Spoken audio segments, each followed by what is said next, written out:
Yeah, thank you. The presentation I will give is concerning some real-world application in logistics, and it's actually currently quite hot topic in logistics, namely the same-day delivery. So you can imagine that you are a big warehouse, you're taking in orders over the day, and at some point you want to deliver them maybe in a time window from 6 to 8 p.m., which is quite short, 2 hours. And then if you drive with a big truck or normal post car to the customers, and it takes 2 to 3 minutes per customer just to go to the door, deliver the parcel, then you can imagine that you cannot put too many parcels into a vehicle. And traditional schemes where you just fill up the vehicles at the depot and drive with every vehicle from the depot and return at the end, they're not probably not best possible for such tight schedules. And yeah, everyone is thinking about alternative things or models to do such deliveries quickly. And yeah, we were working together with Jens and Jochen on some model that I will motivate right now. So assume that we have 7 parcels to be delivered, and we have some route node which could either be the depot or maybe just the exit of a highway where a big truck is arriving in a city, coming from a big depot outside the city. And now it wants to deliver all these parcels, and traditionally it would compute the TSP tour or a path starting at R, preferably of shortest length. So one could, for instance, go from R to P7, when we assume here some delay of 8. Then it might take here 4 units to actually deliver the parcel. And then we go on to the next one, and you see here how the delivery time is increasing. And eventually, after 53 time minutes, you have delivered all the items. And yeah, as you can see here from the total path length and the amount of parcels that the single vehicle distributed, this is probably not the fastest possible topology we could think of. And yeah, an alternative way would be, as everyone would probably guess, to take some kind of tree structure. So like the one here. So now we are not having a single vehicle delivering all the parcels, but we are starting again with this vehicle. And after some units it will arrive here, and then it will split off another tour. So that means that we assume that there's another vehicle coming there.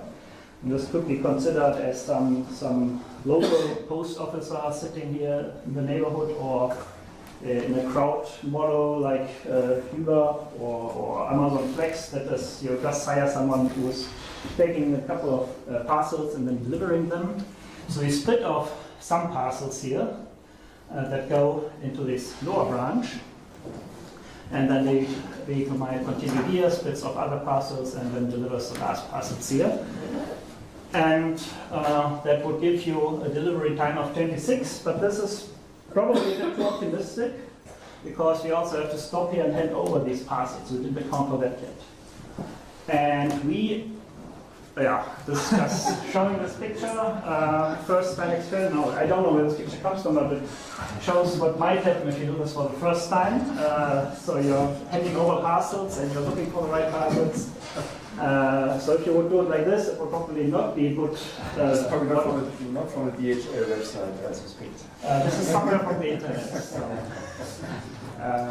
this is not for advocating our model. What our model is the following. We assume that they have already a kind of order within their truck, and it just takes 1 time unit per parcel to hand it over. And all other numbers are scaled such that this somehow fits. So, like the delivery time, which we also assume to be larger than this 1 time unit. So what happens then here? We arrive here, then we hand over. We could either take this tour and hand over 3 parcels to this vehicle, or we could take this tour and hand over 4 parcels to the other route. That is what we probably would not do. We would always, at most, hand over half the number of parcels. As we do here, so the smaller number goes down, and then here the smaller number is handed over to the vehicle delivering only a single parcel. What is the map new? Pardon? mu going from sorry, we are living in some metric space, and mu assigns a position to all the parcels and also to the root, and we also need to compute the Steiner points. And so we extend this mapping of the topology into the metric space. So but you might. We can put multiple Steiner points on a single position. That's why we formally have this mapping. Or there could be multiple parcels at a single position. And could you also have like a pre-designated set of Steiner points? I mean, because somehow you might imagine that you can't pick your Steiner points anywhere. Actually, for the algorithm that I will propose, yes, but in general, you should be as flexible as possible. You would take some points where you can. Typically, you would probably take points where the vehicle is stopping anyway, so at a position where a parcel is delivered. So then it takes a stop and another vehicle comes there and they hand over some. Yeah. But in principle, you could also meet at some, I don't know, grocery store, parking lot or so and hand over parcels. Probably not in the middle of a highway or so, that would not be feasible. Yeah, I mean, in the sense, you might imagine that some of the points in your metric space are designated as these are okay for Steiner points. Yeah, so here we will essentially only pick parcel positions as Steiner points.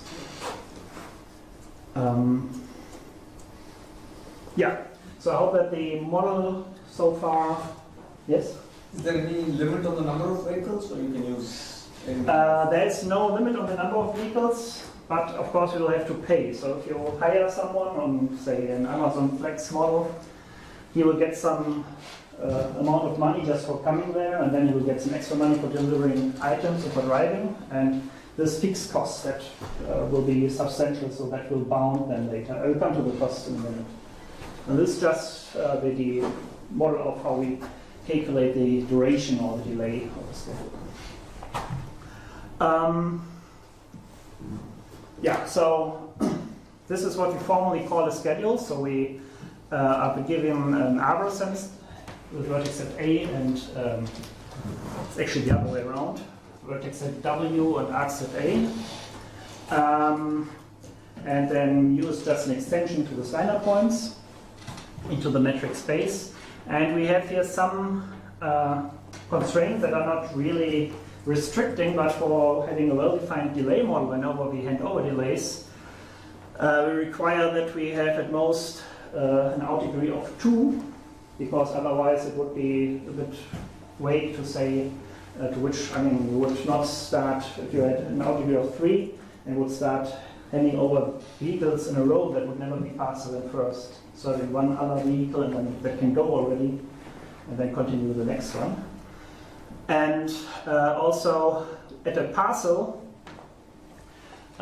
we require an out degree of 0 or 1, so we cannot simultaneously handing over parcels to another vehicle and delivering parcels at the door. So we have to do first the one thing and then the other thing, which would then be reflected in this state.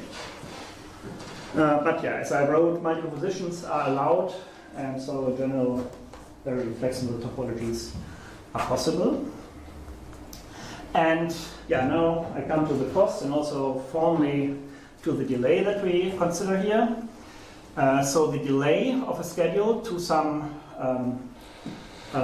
vertex y, that is the distance, the travel time through the tree, plus the number of parcels that we hand over on this path, plus the delay for, this is the number of parcels that we deliver on the path, plus the number of parcels that we are handing over to other vehicles on the path.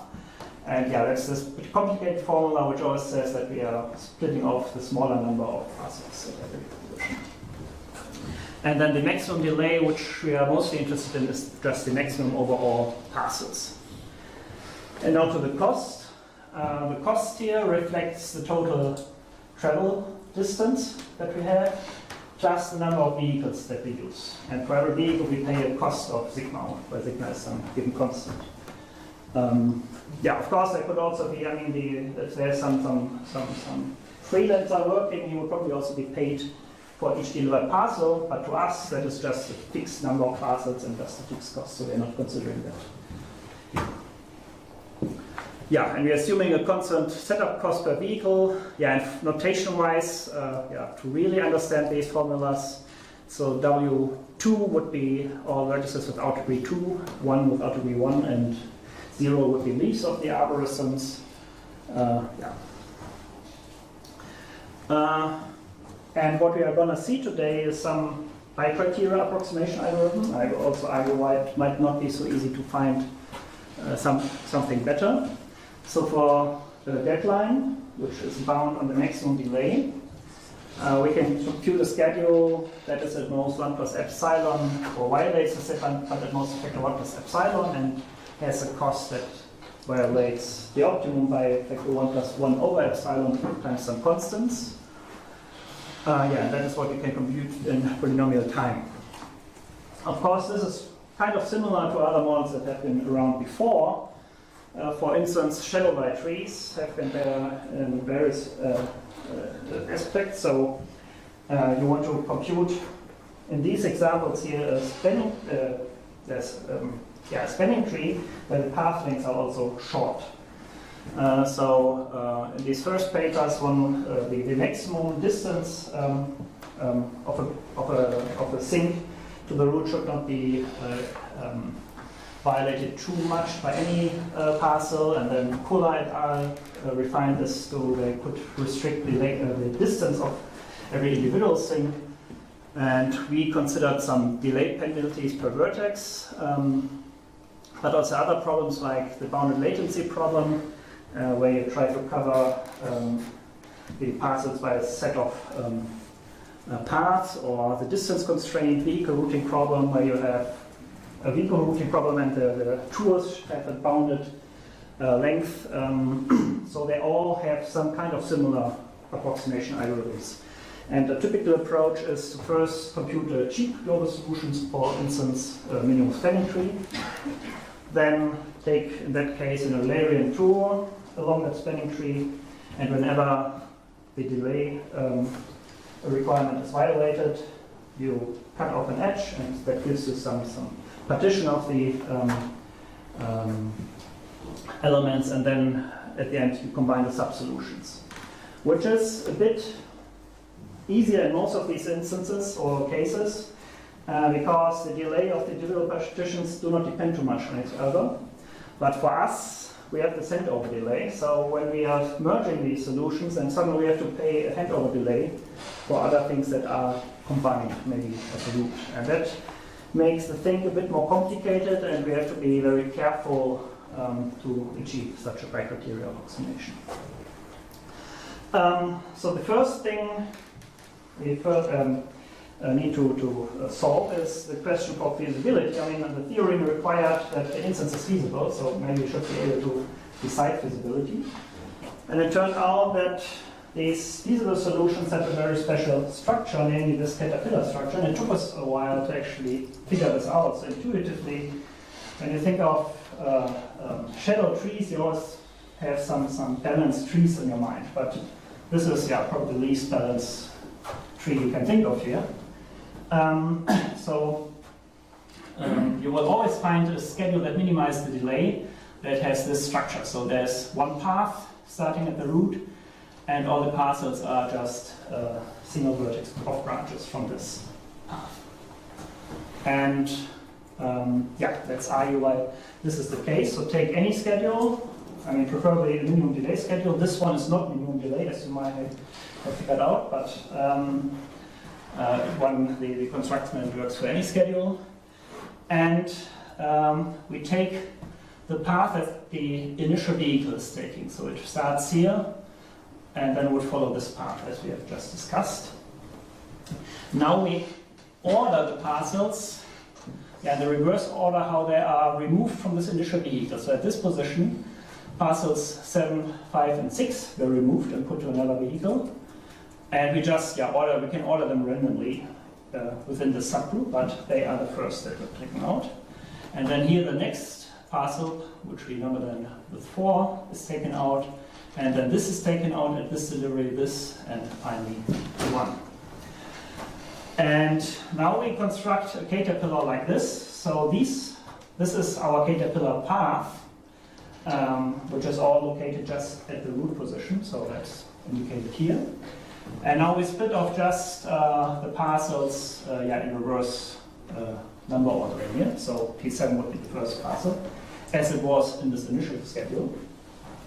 And then one can see that the delay of this schedule is no more than the delay of that schedule. I mean, for the parcels in the side branch, this is quite obvious because in the initial schedule they paid here 3 times the handover delay for being split off, and then they paid extra delay within that subtree. Oh, and wait, so why do they pay 3 times handover? Because, I mean, each of them would pay 1, and together that would be a 3 at this position. So here we paid 3 units to hand over 3 okay, so parcels. you don't pay unit handover cost? No, that's the tricky part, that we have a handover per parcel. Because, I mean, you have to go in, hand over a parcel. Yeah, that's a very important point. If you would have unit handover costs, that would be kind of covered by one of the previous works.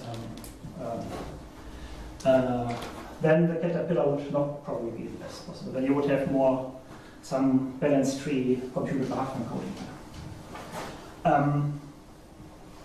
So you're saying that all the handovers occur at the root? Pardon? You're saying all the handovers... In this faster schedule, you only want to check feasibility. This is, of course, very expensive. So this is not what we are targeted for this is just... at the solution. This is just to decide feasibility of an instance. And we don't care about cost here. The cost is huge. So, I mean, for all these 3, they pay already a handover delay of 3 here, and that's the maximum what is paid, what P5 is paying, the others actually getting a bit faster. And it's also true that for this parcel, for the parcels on the path, this is not quite the case because, for instance, P3 now also pays for its own handover here, but it was not the last parcel on the path. So the delay of the schedule is dominated by parcels that are still coming. And for P1, it's then also easy to see that instead of paying here the delivery of P2, there we are using that the delivery time is larger than 1. We are now paying a handover delay, and actually for P1 it's getting slightly faster, and the overall delay is no more than of the initial schedule. And that means that we can quickly decide feasibility. And we also have this corollary, which states that if we take any subset of parcels, and we would, in the fastest possible solution, we would build a kind of caterpillar for these, and might also need 1 more off branch for the remaining parcels, and that gives us a lower bound for the deadline that we can achieve. So we're paying the delivery of the parcel from that set, and then for the caterpillar, plus 1 more off branch, plus the minimum driving time to one of the parcels in that set. Now I see that I have to hurry up a bit. So we propose the following bi-criteria algorithm, which is trying to preserve feasibility from the very beginning and then reducing cost. So we first group the parcels into groups of similar distance from R, which is kind of similar to what people have done for the distance constraint lead grouping problem. And then within each group, we build a caterpillar, and then we connect all these groups by another caterpillar, the top of the caterpillar, entering the group as the first position.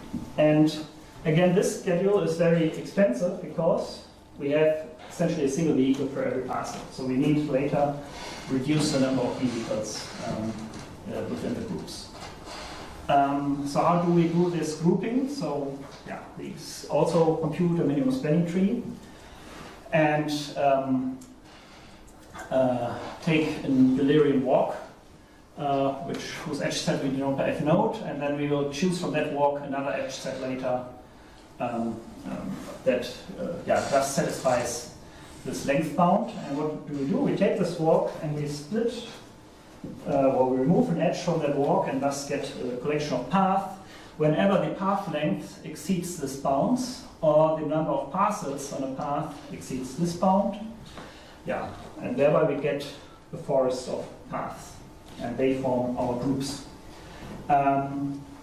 Note that we don't want to have too many groups, and that's how we choose these parameters here. So the length bounds can be exceeded bounds this number of times, which is given by the total length divided by our criterion here, and the parser bound can be exceeded most this number of times, and that gives us this number, this upper bound of the number of groups that we get.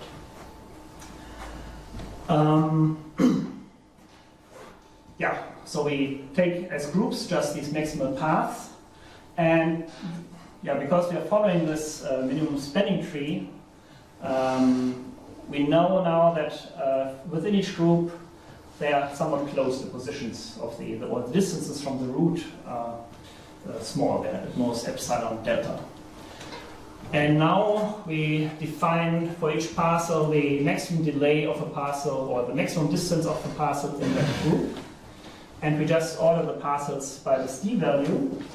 If each group would have different d values, then this would give us already a partition then, or consecutive parcels within each group. If some groups should have the same maximum, then we just enforce that within a group they come consecutively. So we are sorting the parcels by this maximum distance within a group, but consecutive parcels are coming consecutively. And then, that defines our schedule, where the top level sign-up vertices are all located at the root again, and then we are driving with individual vehicles to all the groups. And within the groups, the sign-up points are placed at the corresponding parcels. With this, it's not too difficult to see that if the distance is feasible, then the delay is at most this factor, the upper bound. Maybe for time limits, I will skip the details. I mean, probably most of you or all of you will be able to carry out these calculations. And also it is not too long, so at most 2 times plus 2 over epsilon times the length of the minimum spanning tree we started from. Where we are summing up all these individual distances to the groups, and then the length of our initial tree, and then this is again bounded by the number of groups and the maximum distance of any parcel, and we're taking this bound on Q, and that gives us this bound. But we are not there yet, so this schedule is still too expensive because we have here an individual vehicle for every parcel, but the next step is kind of simple. We just group these parcels here to subgroups of this size that are then served by a single vehicle, and then one can also calculate that you're losing one factor epsilon more than before, and the length will increase by a factor of 2 doing this. And the number of vehicles is nicely reduced. So to show some approximation guarantee, of course, we also need a lower bound. I mean, it's clear that just by the Steiner ratio that the length of any schedule is at least 1/2 the length of the spanning tree. That's easy. And it's also not too difficult to see that any feasible schedule uses at least this number of vehicles. Why is that the case? So let W star, A star, mu star be any schedule, and L star be the number of vehicles, and Di the maximum delay served by vehicle I. Then this is, of course, because it's feasible at most delta. And now we just compare this bound with that bound, where we just know that this is at least the length of half the minimum spanning tree, and then the total travel time plus n delivery times is a lower bound for all the delivery times that we get here clearly, and then we get this relatively simple lower bound. And when we compare these two, we get the desired result. One point to end with. So I already mentioned that this is closely related to shadow light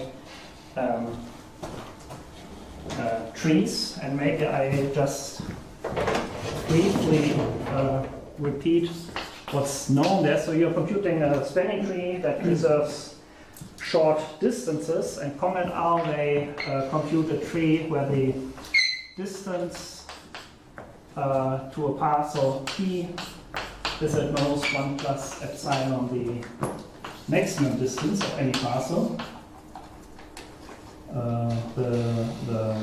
The original, so this is the distance in the tree, and here we have the distance from the root. And this was improved by Fuller, Young, and others.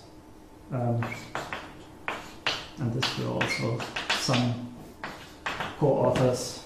They replaced the maximum just by the distance for that individual parcel. And they showed that this bound, and then the length of the tree is at most 1 plus 2 over epsilon, the length of the minimum spanning tree. And for this slightly tighter constraints, they provided a tight example showing that this, at least up to a constant, that this bound is tight. And we extended this to also work for this more relaxed constraints and also for our problem. So we see here an instance where the metric space is given by a graph, and all vertices except for R are parcels. And red edges have length 1, and the blue edges have length epsilon over k minus 1. So the distance is 1 for every parcel here.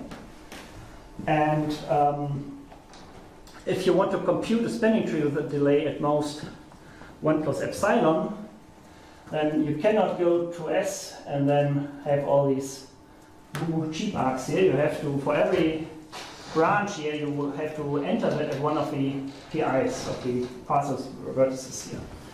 And then you can from there deliver all the vertices inside here, but you can also not deliver all the vertices in another branch. So for every branch you have to put in one red arc, and yeah, then k square blue arcs plus 1 for S. And yeah, that then shows that the cost of such a solution that converges to 1 plus 1 over epsilon, so if whenever you assume that you find a better constant here, that will be a counterexample. That concludes my talk. Thank you.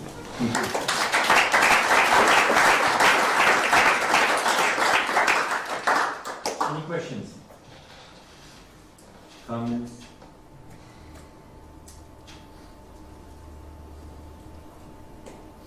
Right. Okay, thank you again.